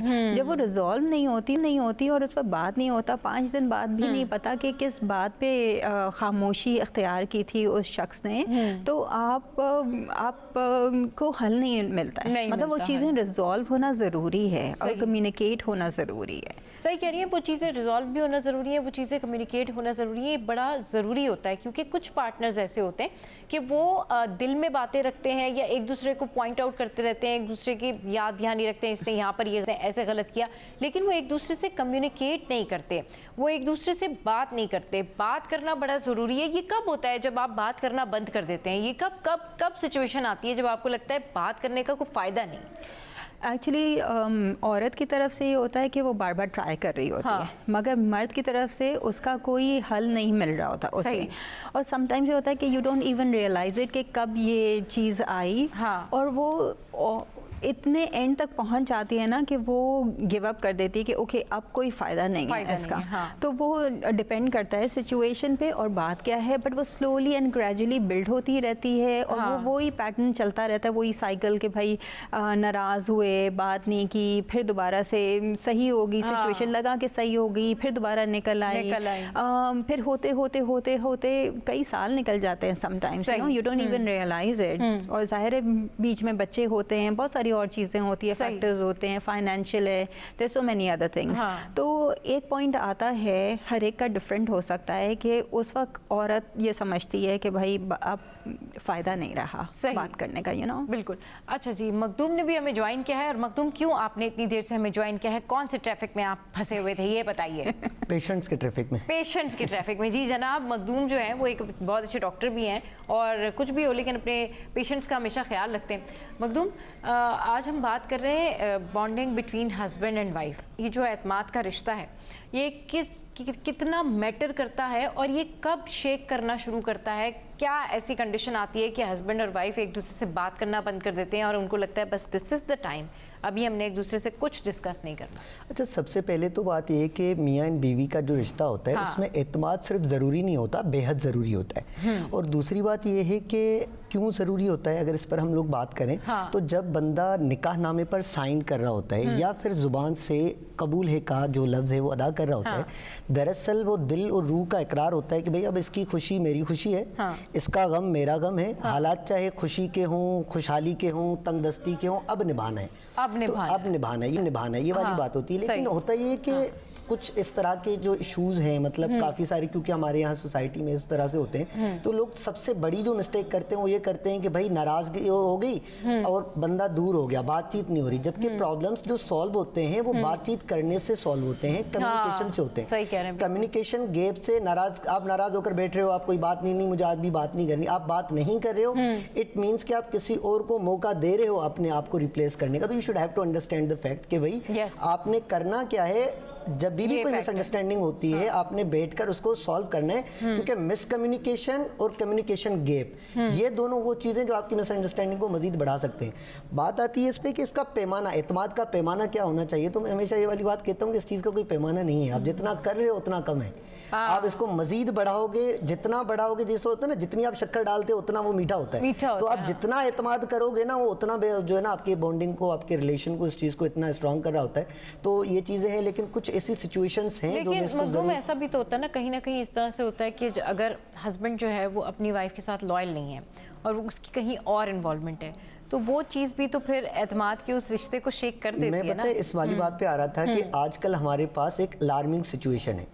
अलार्मिंग सिचुएशन क्या है, पहले तो ये होता था कि चलो अरेंज मैरिज है, इसमें आपके एक्स्ट्रा मैरिटल अफेयर्स हैं और सारी चीज़ें, तो कुछ ना कुछ समझ में आता है, अकल में चीज़ें आती है कि भाई जो एक रिलेशनशिप था, मोहब्बत थी, फैमिली इश्यूज की वजह से, प्रेशर की वजह से वो नहीं हो पाया, अब वो चल रहा है, तो एक समझ में आता था। अलार्मिंग सिचुएशन क्या है कि लव मैरिज हो रही है, उसके बाद भी लड़की का कोई बेस्ट फ्रेंड है, लड़के की कोई बेस्ट फ्रेंड है, अब वो चीज़ इस तरह से सिचुएशन आके मिल रही है। तो मैं तो इस मामले में हैरान होता हूँ, भाई आपने अपने फैमिली को किया, आपने इस तरह से किया, आपने लव मैरिज किए, उसके बाद भी आपकी दोस्तियां यारियां चल रही हैं और इस तरह से हो रही हैं कि वो, ये कौन सा प्यार होता है जो शादी के बाद जो है वो खत्म हो जाता है और शादी से पहले उरूज पर होता है। ये मुझे आज तक की बात समझ में नहीं आ सकी वैसे। अच्छा, इसका तो सोशल मीडिया का बड़ा इम्पैक्ट है और आजकल जो एक ट्रेंड चल रहा है, मैं बोलूंगा बेस्ट फ्रेंड का, क्योंकि एज ए यूथ जब मैं यंगस्टर्स में देख रहा होता हूँ तो होता है एक आपका जो है ना, वो आपका जो है वो मतलब महबूब है या महबूबा है, एक आपका बेस्ट फ्रेंड है, एक आप सिर्फ आपका फ्रेंड है। नहीं भाई, अगर आपका बेस्ट फ्रेंड भी वही है तो आपका जो है ना वो मोहब्बत भी आपको उसी से होनी चाहिए, क्योंकि बेस्ट फ्रेंड की मीनिंग होती है जिसके साथ आपकी बड़ी अच्छी बॉन्डिंग है, अंडरस्टैंडिंग है, बॉन्डिंग है, तो मोहब्बत भी उसी से होनी चाहिए ना। फिर आपको मतलब मोहब्बत किसी और से कैसे हो रही है, तो ये चीजें कभी मुझे समझ में नहीं आई। चलिए जी, ये चीजें हम समझने की कोशिश करेंगे मखदूम से। अभी शो में या वक्त एक ब्रेक का, ब्रेक के बाद जब वापस आएंगे ना तो ये जरूर डिस्कस करेंगे कि भाई ये शादी के बाद जो है ये मोहब्बतें खत्म क्यों हो जाती हैं। स्टे विद अस।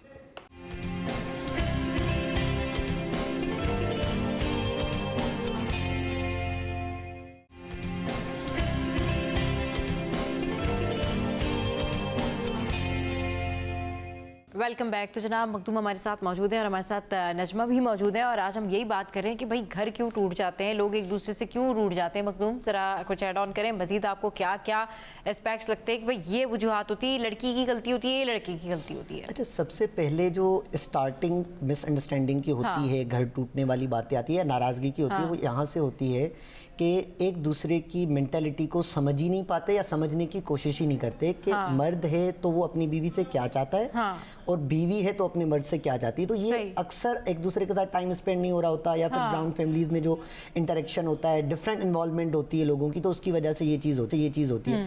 तो सबसे पहले बेहद ज़रूरी जो चीज़ है वो एक दूसरे की मेंटालिटी को समझना है कि क्या चीज़ उसको अच्छी लगती है, क्या चीज़ उसको बुरी लगती है। अब चाहे वो मर्द हो चाहे वो औरत हो, क्योंकि मैं जब इस्लामिक पॉइंट ऑफ व्यू से बात करता हूँ या फिर अपने इसमें बात करता हूँ तो मैं इक्वालिटी पे यकीन रखता हूँ और मैंने सीखा इस्लाम की जो है ना तालीमात से। तो भाई we are living in the era of equality. आप लड़की हो, आपको एक्स्ट्रा फेवर नहीं चाहिए, आपका जो भी हस्बैंड है वो चाहता है, आपकी जिम्मेदारी है, क्योंकि आपने जब वो मैंने बोला ना बॉन्ड पे जो साइन किया है ना, अब आपकी जिम्मेदारी है, आप उसके सारे शक्को शुबात को, तमाम चीज़ों को आप उसको सही करें। अगर कोई भी आकर वो आप पर शक करता है तो आप ये ना बुरा माने कि वो आप पर शक क्यों करते हैं, आप खुद को भी देखें वो शक क्यों करता है, आपकी भी तो मिस्टेक है ना, आप उसको मौका दे रहे हो शक करने का। आप अगर उसको अच्छे तरीके से मैनेज करोगे, उसको जो है ना, जो भी उसके शक व शुबात हैं, खदशात हैं, आप उसको अच्छे से बैठ के पोलाइट वे में दूर एक पॉइंट ये भी है कि जो इस तरह से जो जितने भी लोग होते हैं ना, उनको ये चाहिए कि जब वो अपना पार्टनर चूज कर रहे हैं या उनसे शादी करें, क्योंकि आजकल जो है वो सभी ऑलमोस्ट बात करते हैं, और अगर उनकी अरेंज हो या उनकी, वो सारे एक दूसरे के साथ में बात करते हैं, और बात करके इतना तो पता चल ही जाता है कि भाई कौन किस माइंडसेट का है। तो इसमें सबसे पहले जो है ना, बंदा ये देख ले कि भाई अगले का बैकग्राउंड क्या है। भाई आप जिस बैकग्राउंड से भी, जिस भी लड़की से शादी कर रहे हैं या जिस भी लड़के से शादी कर रहे हैं, इन दी एंड उसके कजन्स भी होंगे, उसके दोस्त भी होंगे, उसकी बहनें भी होंगी, उसके भाई भी होंगे, और उसका एक पूरा क्राइटेरिया होता है। ये पॉसिबल नहीं होता कि आप किसी को कहीं से लाएं, या कोई लड़की या कोई लड़का, दोनों के लिए, और किसी को शेल में बंद कर दें। ये पॉसिबल नहीं होता। हाँ, शेल में आप तब बंद कर सकते हैं तब आपको लगता है कि भाई आप एक ऐसे एरिया में रह रहे हैं जहां पर आप बिल्कुल कोई अकेले हैं, या ये तो फिर बदअखलाकी हो जाती है ना, कि आप किसी से मिल ही नहीं रहे। नहीं, इसमें सबसे इम्पोर्टेंट बात है, आप अपनी अच्छाइयां तो बताते हो जब भी रिश्ता तय हो रहा होता है, आप जिसके भी दिल में घर जो है ना वो मतलब बनाना चाहते हो, आप अपनी अच्छाई और पॉजिटिव साइड दिखाते हो। मोस्ट इंपॉर्टेंट है आप उसको अपना नेगेटिव साइड जरूर दिखाएं। अक्सर शिकायत होती है आप तो ऐसे थे अब आप ऐसे हो गए, तो ऐसे नहीं, आप उसको इम्प्रेस करने के चक्कर में अगर आप अपनी पॉजिटिव साइड को दिखा के नेगेटिव साइड को, यानी अपनी जो कमियां हैं, आपका जो मिजाज है, उसके जो भी नेगेटिव एस्पेक्ट्स हैं, गुस्सा है, आपकी जो भी शक करने की आदत है, कोई भी चीज है, तो आप उसको अगर छुपा रहे हो तो आप अपने पाँव पे खुद कुल्हाड़ी मार रहे हो। आप घर में आओगे फिर आपका घर वो भी टूटेगा, और उसमें उसकी कोई मिस्टेक नहीं है, क्योंकि जिस वक्त जरूरत थी आपने नहीं बताया। तो मैं हमेशा इस बात को जरूर कहता हूं कि जब भी आप रिलेशनशिप में आ रहे हो, आप शादी करने के लिए जा रहे हो, अगर आप सामने वाला बंदा नहीं बता रहा, you also have to ask. जब हम कंपनी का इंटरव्यू देने भी जाते हैं ना, वो हमें बता दें आपकी कमजोरी क्या है, हमसे पूछते हैं। तो एटलीस्ट आप जब इतना बड़ा फैसला करने जा रहे हो तो आप उससे जरूर पूछो कि भाई आपकी कमजोरी क्या है। सॉरी, मैं इसमें इसको आगे बढ़ाऊंगी कि समटाइम्स ये होता है, आपने बिल्कुल सही कहा, सामने वाला पूछ भी अगर रहा है तो वो जो एक सच होता है ना, मतलब आधा सच, ना वो झूठ होता है और ना वो पूरा सच होता है, तो वो एक बहुत शाइस्तगी के साथ छुपा दिया जाता है। जो वक्त आने पर ही जाहिर है जब हो जाती है, एक मिसाल दी जाती है ना कि सोने को घिस के देखो और आदमी में बस के देखो, कि जब तक आप रहते नहीं हैं, जब तक आपको उसके बारे में नहीं पता होता एग्जैक्टली। मेरी भी बहुत सारी दोस्तें हैं और जानने वाले कि जिनकी 5-5 साल मंगनी रही, और बहुत अच्छे से शुरू में जानते थे जाहिर है उस टाइम पीरियड में, मगर जब शादी होती है तो बहुत सारी ऐसी चीज़ें होती हैं जो बाद में पता चलती है जब आप रहते हैं साथ। तो इसमें honest communication is very important, और आपके जो है इंटेंशंस क्या थे। समटाइम्स ये होता है क्योंकि हर अमल का वही बात है कि दारोमदार नियत पर है। तो जब आप इतना बड़ा काम, एक रिस्पॉन्सिबिलिटी का है और इतना सेंसिटिव, ये बहुत वीक भी है और बहुत स्ट्रॉन्ग भी है रिलेशनशिप। कि लोग ना अपॉर्चुनिटी की तलाश में होते हैं, बस उनको ये होता है एक दफ़ा यहाँ पर शादी हो जाए फिर देखा जाएगा, क्योंकि शायद हमारे यहाँ लोग बहुत ज़्यादा कॉम्प्लेक्स में होते हैं कि भाई अगर कोई उनको अच्छा पार्टनर मिल गया है तो वो उसको अपनी पॉजिटिव साइड या नेगेटिव साइड, पॉजिटिव साइड तो दिखाते हैं लेकिन नेगेटिव साइड नहीं दिखाते, क्योंकि वो ये वेट करते हैं कि शादी हो जाएगी उसके बाद फिर विल सी कि हम ऐसा कर लेंगे।